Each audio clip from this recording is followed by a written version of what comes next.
Ya, bismillah. Silakan untuk kelompok 9 dipersiapkan.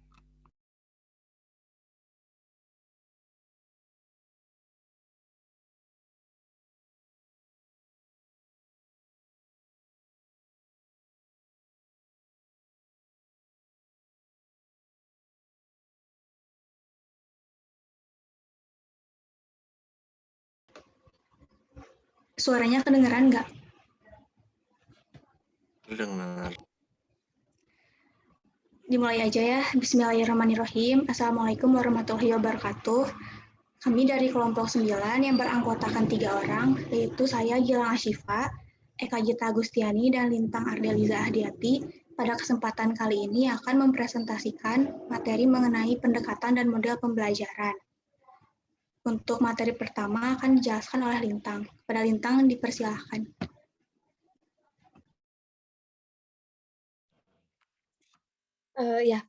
Pendekatan pembelajaran. Definisi pendekatan sebelumnya. Pendekatan pembelajaran definisinya adalah suatu upaya untuk menghampiri makna pembelajaran melalui suatu cara pandang dan pandangan tertentu dalam memahami makna pembelajaran. Nah, ada berbagai pendekatan dalam rangka memahami makna pembelajaran, antara lain yang pertama ada pendekatan filsafat. Boleh di next.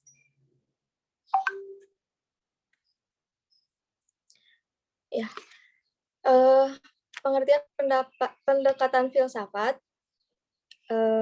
makna pembelajaran adalah upaya mengembangkan potensi-potensi manusiawi peserta didik, baik potensi fisik, potensi cipta rasa maupun karsanya, agar potensi itu menjadi nyata dan dapat berfungsi dalam perjalanan hidupnya.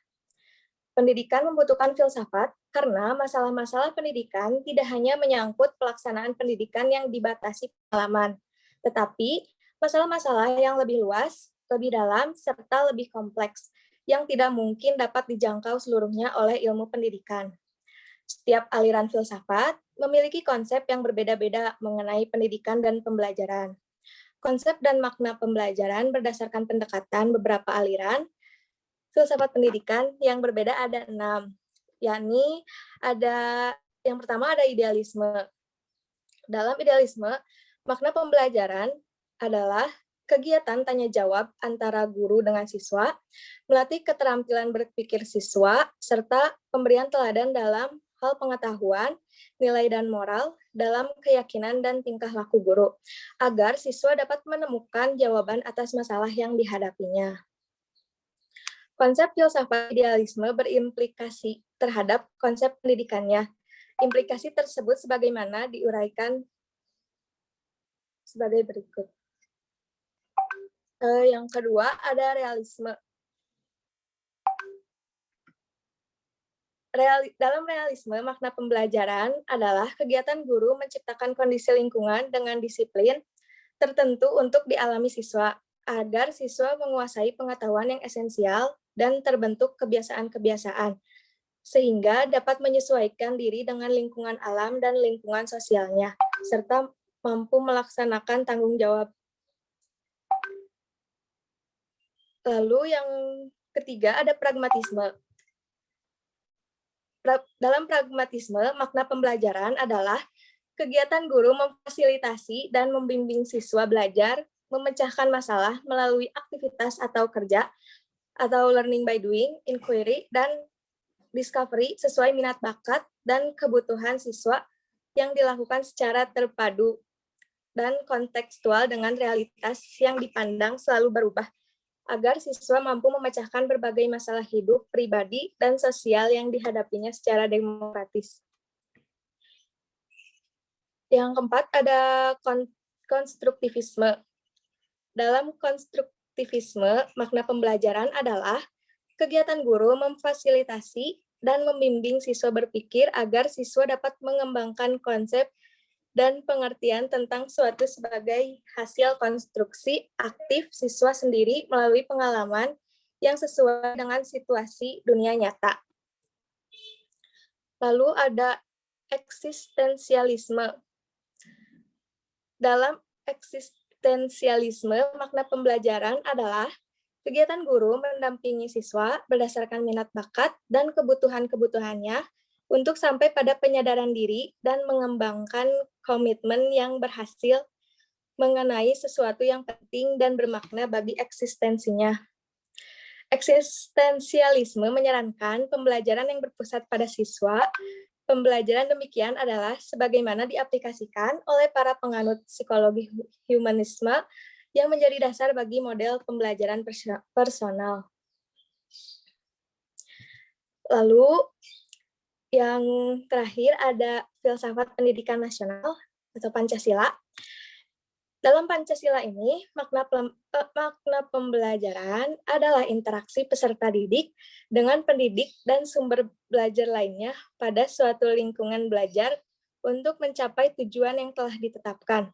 Tujuan pembelajaran ini meliputi berbagai kompetensi yang dijabarkan dari tujuan pendidikan nasional dan diarahkan kepada pencapaian tujuan pendidikan nasional, yaitu dengan berkembangnya potensi peserta didik agar menjadi manusia yang beriman dan bertakwa kepada Tuhan Yang Maha Esa, berakhlak mulia, sehat berilmu, cakap, kreatif, mandiri, dan menjadi warga negara yang demokratis serta bertanggung jawab. Selanjutnya akan dijelaskan oleh rekan saya.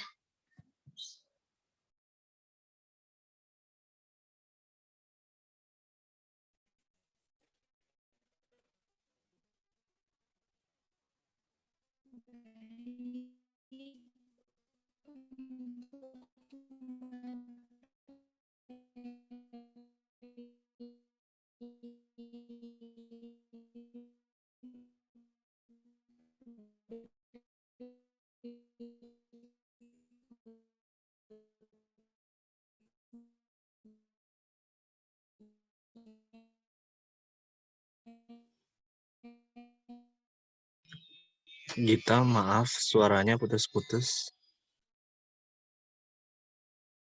Yaitu pendekatan psikologi terhadap pembelajaran terbagi menjadi 3 aliran.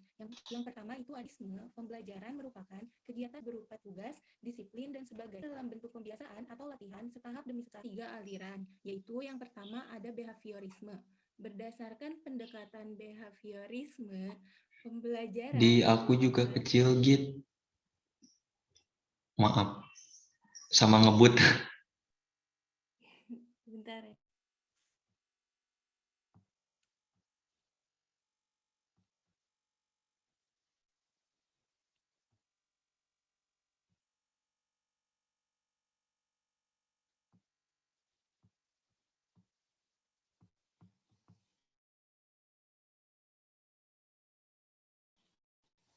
Kedengar gak suaranya sekarang?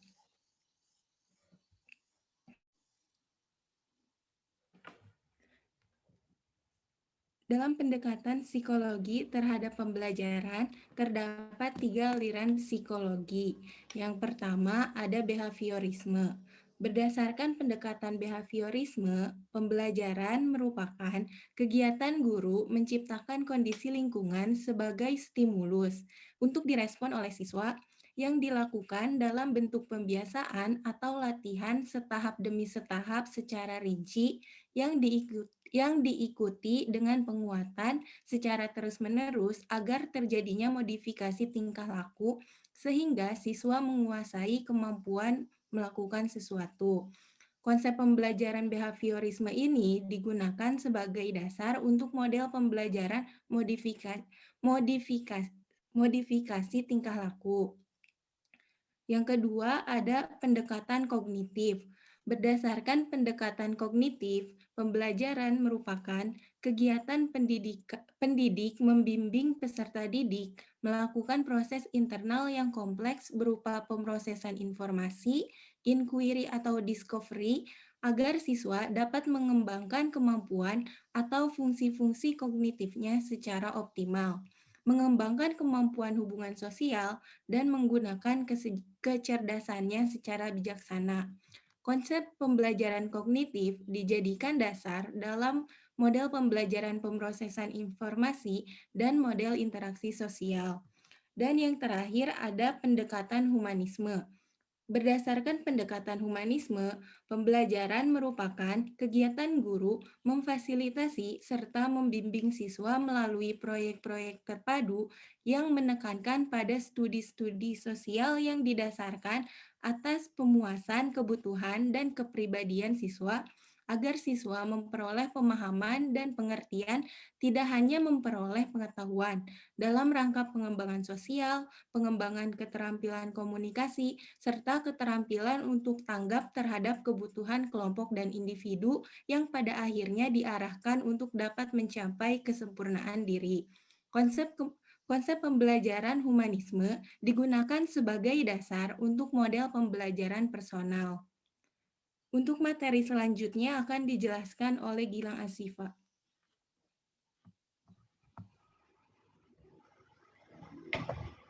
Baik, untuk selanjutnya ada pendekatan sistem terhadap pembelajaran. Istilah sistem merupakan istilah dari bahasa Yunani yang berasal dari kata sistema, yang artinya adalah himpunan bagian atau unsur yang saling berhubungan secara teratur untuk mencapai tujuan bersama. Sistem secara umum dapat diartikan sebagai satu kesatuan komponen yang saling berintegrasi, saling berfungsi secara kooperatif, dan saling mempengaruhi satu dengan yang lainnya dalam usaha mencapai tujuan tertentu. Pengertian pembelajaran adalah suatu proses interaksi peserta didik dengan pendidik dan sumber belajar pada suatu lingkungan belajar yang meliputi guru dan juga siswa dalam kegiatan bertukar informasi. Salah satu pendekatan yang dapat digunakan untuk menentukan kualitas dari proses pendidikan adalah dengan menggunakan pendekatan sistem. Melalui pendekatan sistem, kita dapat melihat berbagai aspek yang dapat mempengaruhi keberhasilan dari suatu proses pembelajaran. Terdapat dua ciri pendekatan sistem. Yang pertama adalah pendekatan sistem merupakan suatu pendekatan tertentu yang mengarah kepada proses belajar mengajar. Proses mengajar adalah suatu penataan yang memungkinkan guru dan juga siswa dapat berinteraksi satu dengan yang lainnya untuk memberi kemudahan bagi siswa dalam belajar. Ciri yang kedua adalah penggunaan metodologi khusus untuk mendesain sistem pembelajaran. Metodologi khusus itu terdiri dari prosedur sistematik perencanaan, perancangan, pelaksanaan, dan juga penilaian dari keseluruhan proses belajar mengajar. Kegiatan tersebut diarahkan dengan tujuan untuk dapat menjalin komunikasi antara peserta didik dengan guru. Penerapan metodologi tersebut juga akan menghasilkan suatu sistem belajar dengan memanfaatkan sumber manusiawi dan non-manusiawi secara lebih efektif dan efisien. Yang dimaksud unsur manusiawi adalah sistem pembelajaran yang terdiri dari siswa, guru, serta orang-orang yang mendukung terhadap keberhasilan dari proses belajar mengajar. Sedangkan yang dimaksud dengan non-manusiawi merupakan suatu material berbagai bahan pelajaran yang dapat disajikan sebagai sumber belajar, atau yang biasa disebut dengan media pembelajaran.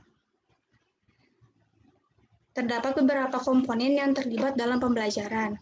Komponen-komponen pembelajaran itu adalah tujuan atau kompetensi yang ingin dicapai, materi pembelajaran yang disajikan, metode pembelajaran yang digunakan, alat bantu atau media pembelajaran yang dipakai, serta penilaian terhadap proses dari belajar mengajar tersebut, atau evaluasi.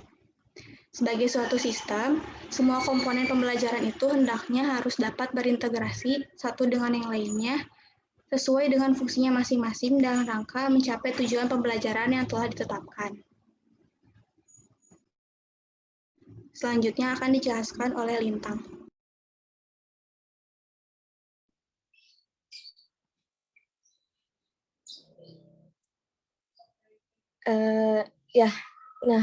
Ada model pembelajaran. Definisi model pembelajaran adalah suatu rencana atau pola yang dapat digunakan dalam merancang pembelajaran tatap muka di dalam kelas atau dalam latar tutorial dan dalam membentuk materi-materi pembelajaran. Ada beberapa model pembelajaran. Yang pertama ada model interaksi sosial. Boleh di next.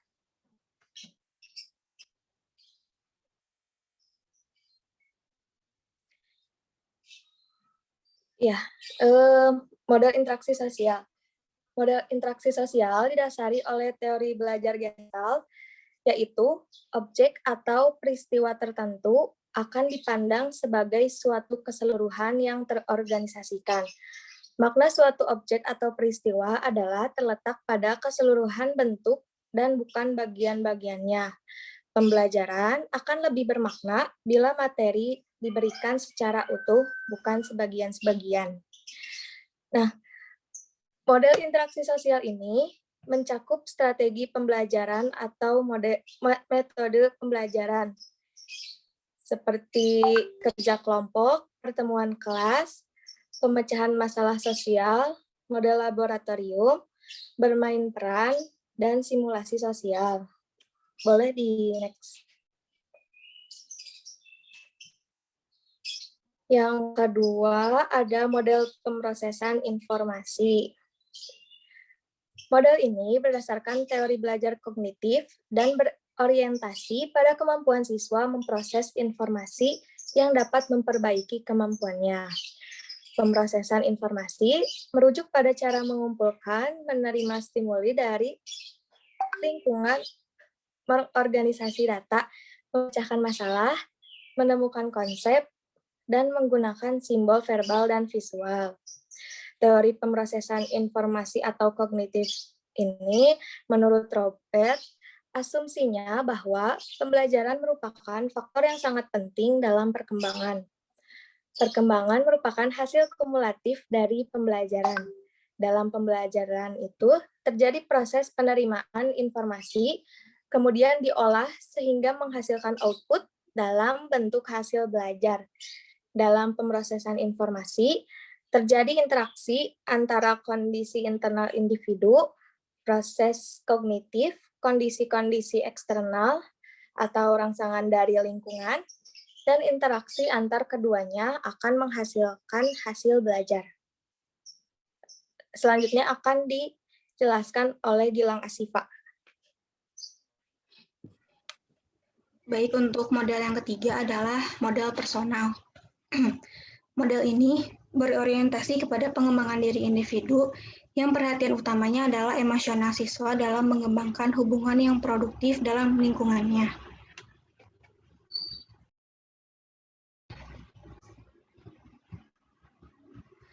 Model ini menjadikan pribadi siswa menjadi lebih mampu dalam membentuk hubungan yang harmonis dengan serta mampu memproses informasi secara efektif. Adapun tujuan dari model pembelajaran personal adalah untuk meningkatkan kesehatan mental dan emosional siswa, serta keterlibatan siswa dalam menentukan atau memilih materi apa atau pelajaran apa yang mereka ingin pelajari dan bagaimana cara untuk mempelajarinya. Sehingga terdapat kesesuaian yang tinggi antara bahan belajar dengan kebutuhan siswa, serta dapat mengembangkan pemahaman diri, kreativitas, dan kemampuan siswa dalam mengekspresikan diri dengan yang lebih baik. Boleh di next. Model yang keempat adalah model modifikasi tingkah laku. Pada model ini bertolak belakang dengan teori belajar behavioristik. Dalam model tingkah laku, tujuannya adalah untuk mengembangkan sistem yang efisien dalam mengurutkan tugas-tugas belajar dan membentuk teaching and learning dengan cara memanipulasi kekuatan. Implementasi dari model modifikasi tingkah laku ini adalah guru yang selalu memberikan perhatian terhadap tingkah laku belajar peserta didiknya. Contohnya adalah dengan memodifikasi tingkah laku seorang anak yang memiliki kemampuan belajar rendah dengan memberikan reward sebagai kekuatan pendukung. Selanjutnya akan dilanjutkan oleh Linton. Oleh Gita, maaf. Untuk materi selanjutnya yaitu model pembelajaran kontekstual. Menurut Johnson, model pembelajaran kontekstual adalah suatu proses pendidikan yang bertujuan membantu siswa melihat makna dalam bahan belajar yang mereka pelajari dengan cara menghubungkannya dengan konteks kehidupan mereka sehari-hari, yaitu dengan konteks lingkungan, sosial, dan budayanya. Pendekatan kontekstual dijadikan sebagai suatu pendekatan pembelajaran yang memfasilitasi kegiatan siswa untuk mencari, mengolah, dan menemukan pengalaman belajar yang bersifat konkret. Melalui pelibatan aktivitas belajar, mencoba, melakukan, dan mengalami sendiri. sehingga pembelajaran tidak hanya sekedar dilihat dari sisi produk, melainkan yang terpenting adalah proses. Terdapat 7 prinsip pembelajaran yang harus dikembangkan oleh guru dalam pembelajaran kontekstual. Yang pertama itu ada konstruktivisme, adalah teori belajar yang menyatakan bahwa orang menyusun atau membangun pemahaman mereka terhadap sesuatu berdasarkan pengalaman-pengalaman baru dan pengetahuan awal dan kepercayaan mereka. Yang kedua ada pertanyaan. Penggunaan pertanyaan untuk menuntun berpikir siswa lebih baik daripada sekedar memberikan siswa informasi untuk memperdalam pemahaman siswa. Siswa belajar mengajukan pertanyaan mengenai fenomena, belajar bagaimana menyusun pertanyaan yang dapat diuji, dan belajar untuk saling bertanya mengenai bukti, interpretasi, dan penjelasan. Yang ketiga ada inquiry. Inquiry merupakan proses pembelajaran yang diawali dengan pengamatan dari pertanyaan-pertanyaan yang muncul. Yang keempat ada masyarakat belajar. Masyarakat belajar adalah sekelompok siswa yang terikat dengan kegiatan belajar agar terjadi proses belajar lebih dalam.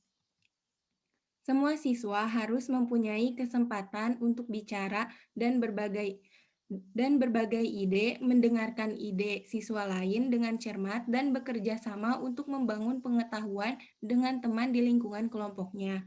Pada konsep ini didasarkan pada ide bahwa siswa belajar bersama lebih baik dibandingkan belajar individu.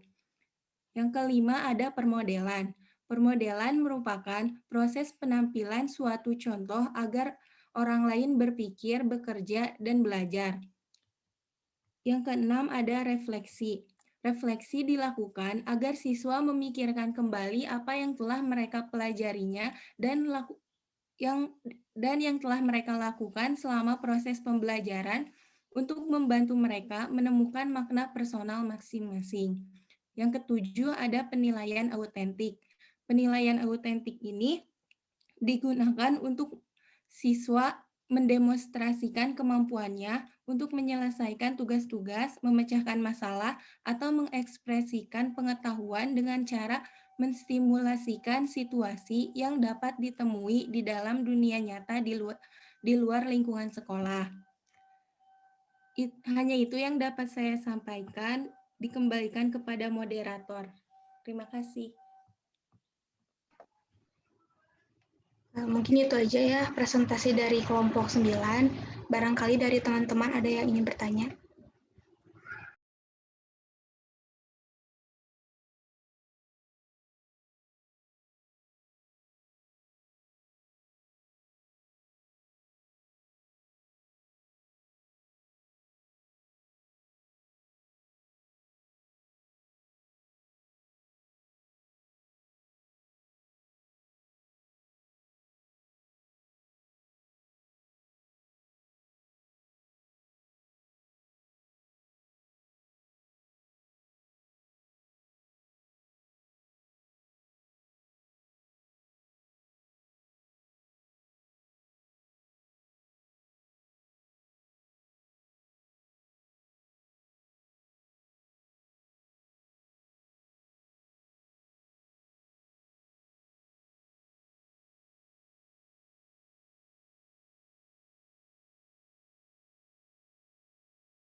Cek.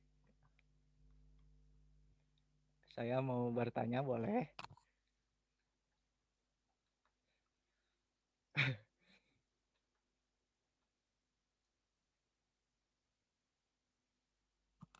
Cek cek. Tes tes tis tes. Tes tis tes.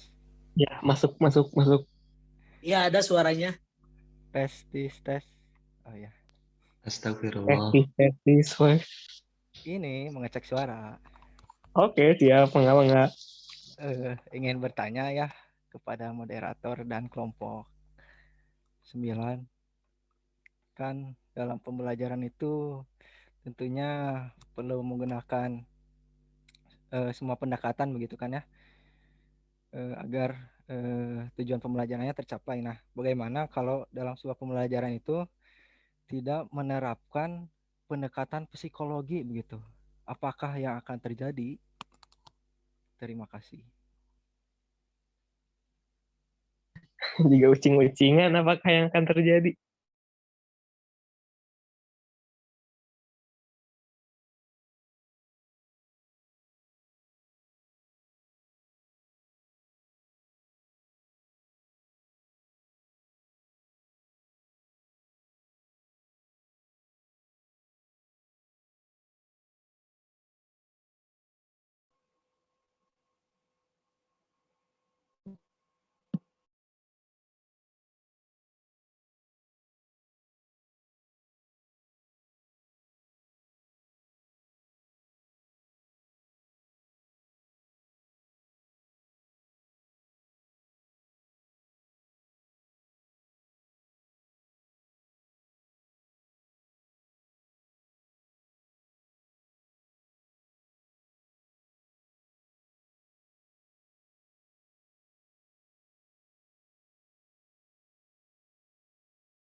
Halo, kelompok 9. Ya, Farid, bentar ya. Oke.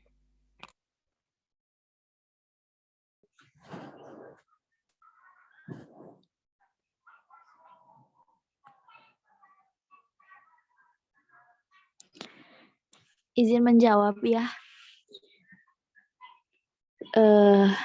Kan pertanyaannya itu apa yang akan terjadi apabila sebuah pembelajaran tidak menerapkan pendekatan psikologi. Kita semua tahu ya kalau psikologi itu suatu ilmu yang akan ada dimanapun kita berada ya. Bahkan dokter ahli dalam pun akan mempelajari tentang psikologi karena kan berhubungan dengan ada ada interaksi dengan orang lain gitu. Jadi perlu gitu mereka juga untuk mempelajari. Nah, begitu juga di dalam pembelajaran. Nah, jika psikologi ini tidak diterapkan dalam praktiknya meskipun sudah jelas ada teorinya, tentu saja tujuan pembelajaran tidak akan tercapai. Dan kalaupun tercapai, tidak akan maksimal. Karena dalam pembelajaran sendiri, psikologi pendidik dan juga psikologi peserta didik itu harus selalu dalam keadaan yang stabil meskipun tidak juga harus distabilkan kembali gitu untuk efektif dan efisien tujuan pembelajaran yang tercapai. Sekian, mangga Marik ditutup aja pertemuannya. Oke, terima kasih.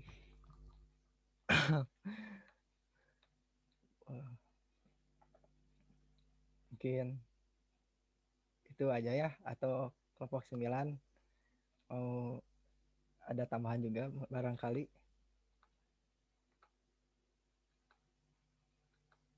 Ya, paling Rick, aku mau namain aja ya. Oh ya, mangga. Ya, betul tadi yang dikatakan Inka ya. Itu intinya kalau misalkan nggak memperhatikan psikologi ya, tujuan pembelajaran sendiri nggak akan tercapai gitu. Yang mana tujuan itu kan ada kognitif, afektif, dan psikomotorik gitu. Nah, ketiganya itu perlu menyentuh psikologi gitu. Kita tahu juga setiap siswa itu memiliki psikologi yang berbeda dan Nah, guru itu perlu menerapkan psikologi pembelajaran yang kita udah pelajari gitu semester 2. Nah, itu sebagai bahan kita untuk nanti mengajar, bagaimana kita menghadapi situasi tersebut gitu. Jadi harus benar-benar menyentuh psikologi anaknya gitu, psikologi peserta didik agar si pembelajaran itu tidak sia-sia dan memiliki makna gitu bagi mereka yang belajar gitu. Jadi mereka pun mengerti apa pentingnya belajar dan apa gunanya belajar dan bagaimana hasil belajar itu diterapkan dalam kehidupan sehari-harinya gitu, dan seperti itu sih Rik, kalau dari saya. Oke, baik. Terima kasih jawabannya. Barangkali itu aja ya mungkin ya teman-teman ya. Ditutup saja pertemuan kali ini. Wassalamualaikum warahmatullahi wabarakatuh.